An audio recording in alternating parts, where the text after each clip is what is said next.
And this is a really special day because I'm joined in the studio by a very special guest, Wayne Morris. Hello, Wayne.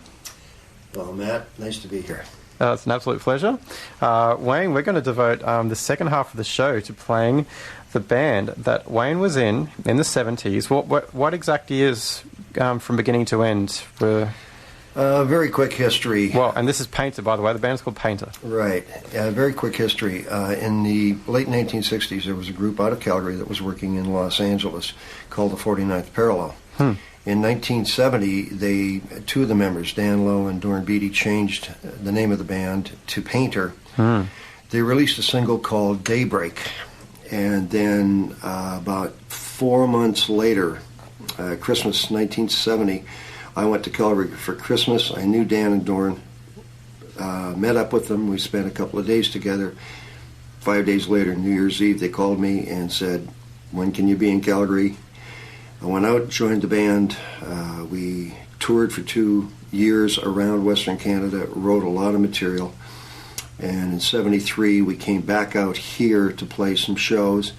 And one night, the Chambers Brothers, Time, walked into the club. Their manager fell in love with us. We met with them the next day, and 2 weeks later we were signed to Elektra Records directly to the American label in Los Angeles. And that's how it happened. It all began there. And a lot of rock and roll adventures then ensued for Wayne and the other guys in Painter. And some listeners might know the track West Coast Woman, and we're going to be playing that because that still actually gets airplay here on the radio in Canada. Regular play. I guess that was the lead-off single from the album. Yeah, that was. What happened was when we got to Seattle, we moved to Seattle because our engineer had just gone to work at K. Smith Studios there. And 2 days before our first session at K. Smith, we wrote West Coast Women in our hotel room. We recorded it, and I believe it was about 3 weeks later, Elektra released it. Excuse me. And what happened after that was stunning. A week later, we were on the Billboard Hot 100, and the week after that, we were number 78 with a bullet, and Elektra said, "Get in the studio and finish the album now." So that was July of 1973. Well, you know what? We're going to play that track straight up to get people in the mood and to just get an idea of what we're talking about here. And then we're going to sort of segue back into a little bit of Australian music, but from the era. So this is going to be really fun here today. We're with Wayne, and we're going to straight up play West Coast Woman because it's a Canadian classic, and just been re-released too. So here we go. This is Painter from the '70s. Wow, there we had it. That's this single from 1973, West Coast Woman, from Painter, Vancouver band. And I'm very, very happy to be joined by Wayne Morris, bass player from Painter, and his pals in the band were Danny Lowe on lead guitar, Dorn Beatty vocals, Barry Allen on rhythm guitar and vocals, and Bob Ego on drums. On drums. On drums. On drums, yes. Yeah. That was it. That was the single, 1973. Wow. So, I mean, what more can you tell me about what was going on right then? It was a very interesting time because the '60s were such a learning experience, and it's so expansive. I mean, so much new happened in that decade. Of course, fueled by the British invasion. But by 1970, there was this feeling that the 60s are dead, and for the first part of 1970, it was very, very lackluster. By 1971, 72, it was coming back. There was a new wave of rock and roll beginning, and of course, Zeppelin and the Who were still around. Hendrix was gone, but his music was huge. So the power trio was there. Like the Who. Exactly. The power trio with the lead vocalist. And of course, disco started up in late '72, but that was a whole other synergy that was going on. In rock and roll, it was that power trio, which eventually led to what we now know today is heavy metal, even the touchings of punk, thrash, and even some goth rock. And through all onto started to come out of that era. And then through onto Nirvana and Exactly. The whole grunge, as you say, Nirvana as a power trio again, which was a bit of a throwback. With, I can't say lyrically it was more sociology or social, because there was a lot of great messages in the music coming out of the 60s and the 70s. It was just an extension of that, done in a bit different way. Yeah, I mean, it wasn't all protest music. No, of course not. But when you listen to, for instance, the Beatles, they had their little stories they talked about, and most of the time it was something about love, I, you, me. When you read their autobiographies, you see that written down, but they wrote their messages within that. There's social messages within that. All you need is love. Stop the war. Right? And then, the Eastern spirituality influence that came in. Exactly. And all that. That was really fueled by George Harrison, of course. Yeah. Very much so. And just the whole psychedelic kind of milieu. Did you spend time in San Francisco at all? Oh, yeah, we recorded down there a lot at Wally Heider's studio. That's where our engineer, Jim Gaines, was at the time. And that's where we actually started our American recording. So, we spent a lot of time down there. Union Street, Haight-Ashbury, of course. We were at Fillmore all the time, Billy Graham's great auditorium, and we saw the Dead in the early days, the starts of Carlos Santana, Tower of Power, the Jefferson Airplane. Wally Heider's studio was incredible. There were 3 studios there. And in one night, you would have Jefferson Airplane going out of Studio A at 4 in the afternoon. By 6 o'clock, Crosby, Stills, Nash & Young were down there. In Studio B on the second floor was Tower of Power, and we were in Studio C. Wow. So you go up to the coffee room, and you're standing there with Stephen Stills, Grace Slick, Amelia Castillo from Tower of Power, just all these people, and you're sitting in the lounge with these legends. Yeah. Right? It's not how do you deal with that, it's just because they're making you part of it. Yeah. You're sitting there as an equal with them, and you just deal with life and the music, and you talk. And I remember sitting there one night with Stephen Stills and Graham Nash, and we sang Sweet Judy Blue Eyes, and I did David Crosby's part because he wasn't there. We were just jamming. Yeah, and becoming part of history. Exactly. Just, wow. Yeah. And, well, getting back to an Australian connection then, you at some stage toured with AC/DC. We did some dates with AC/DC, yes, we did. It was, we knew who they were, and we knew their music, and we weren't quite sure, obviously, what to expect, because every band is different. But when we met them, great guys, and boy, one of the most impressive live acts I've ever seen in my life.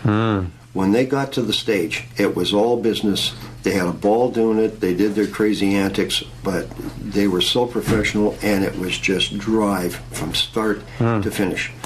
How Angus does it, I don't know. Well, a great Australian band, and we're going to play a little bit of AC/DC here, but pre Back in Black, I know you toured with on the Back in Black era, and being a purist, I guess I want to just throw back to before that, to the Bon Scott era, the Dirty Deeds Done Dirt Cheap album, and I'm going to play a lesser known track called Ride On. It's a slower, mellow track, quite unusual for AC/DC, but it's a really neat song, and something that people may not have heard of, heard on the radio at least. So here's AC/DC from the Dirty Deeds Done Dirt Cheap album. And we'll be back to talk with Wayne Morris from Painter, Vancouver band from the 70s who've just re-released their seminal album, Painter. Okay, here we go, AC/DC.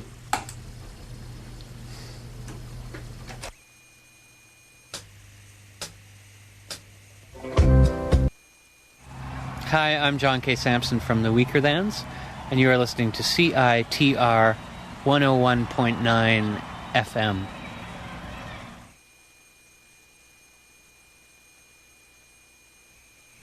And we're back here on CiTR 101.9, broadcasting from the UBC campus in Vancouver. And you just heard there a really inventive cover of AC/DC's Highway to Hell by the great Ed Cooper from Brisbane. And before that was Ride On by AC/DC, the band from the Dirty Deeds Done Dirt Cheap album from the 70s. And we're talking a lot about the 70s today here with Wayne from Painter. Wayne, you're still with us for the rest of the day, and the rest of the hour. I'd like it to be the day, but we've only got an hour here, and we're going to be playing some more tracks off the recently re-released Painter album, a self-titled album. And Wayne, of course, toured with AC/DC and some other acts. Do you want to fill me in on? Oh boy, you name it from that era. We did 3 tours with Jethro Tull. I got to be very, very good friends with them, and they actually appeared on one of our albums later on in the 70s. We changed the name of the band to Hammersmith, moved from Elektra Records to Mercury Records out of Chicago. We did 2 albums with them, and Martin Barr from Jethro Tull was on one of those. We did 3 tours with Kiss. Wow. The American Destroyer Tour, the Canadian Destroyer Tour, and then a bit of a tour after that.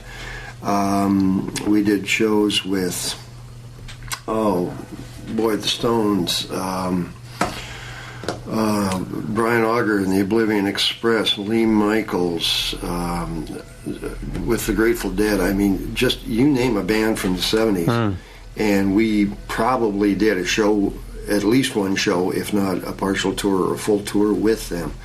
It was just an amazing experience touring what at that time was the free world. And so did you spend like most of your time actually in the States or mainly Canada? Like most of our tours were American tours because, I mean, they're still 10 times the size of Canada. And the thing about the American tours, in Canada, if you want to do major venues, you have to do the major cities. In America, you can do 45 days in the Midwest alone.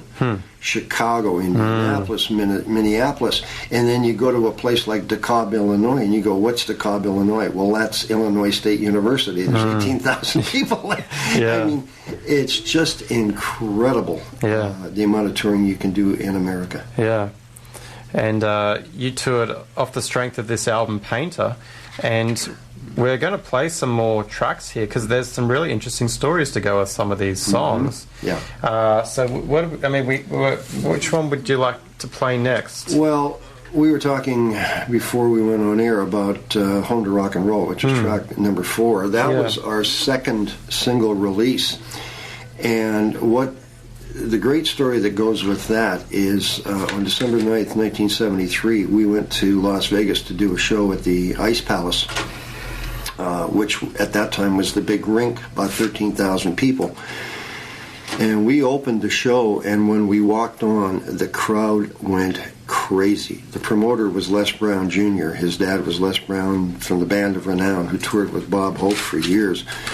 And he announced us, and the crowd went absolutely crazy, and we didn't know why. But the energy was amazing. That was the best show we ever did that night.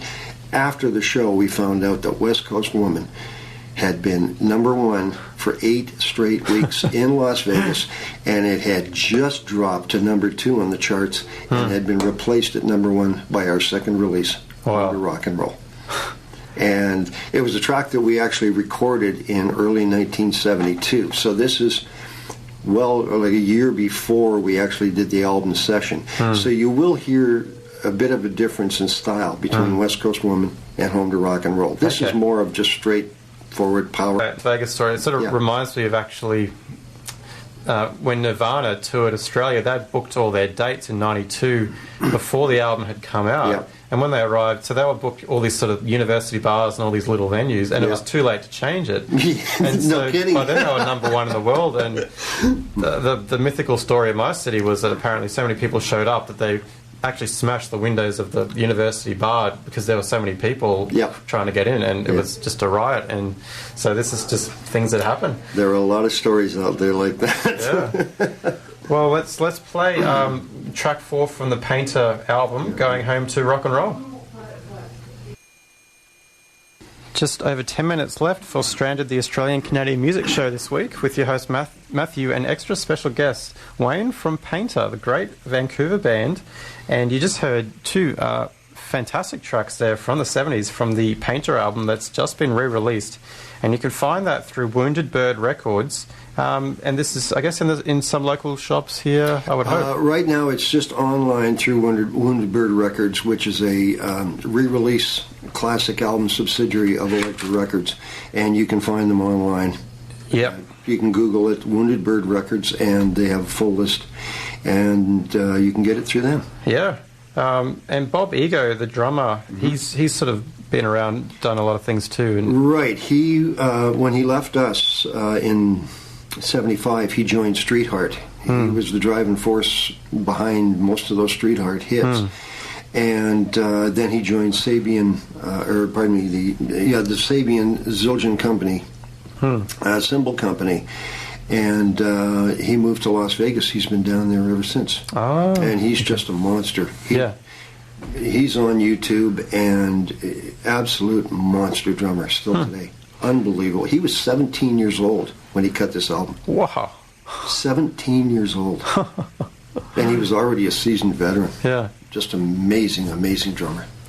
Well, we've probably got time. We're going to play one more track, and also another story. Did you have a story about the song we just played, or what we're going to play? Crazy Feeling. Yeah, this is one of the classic recording stories.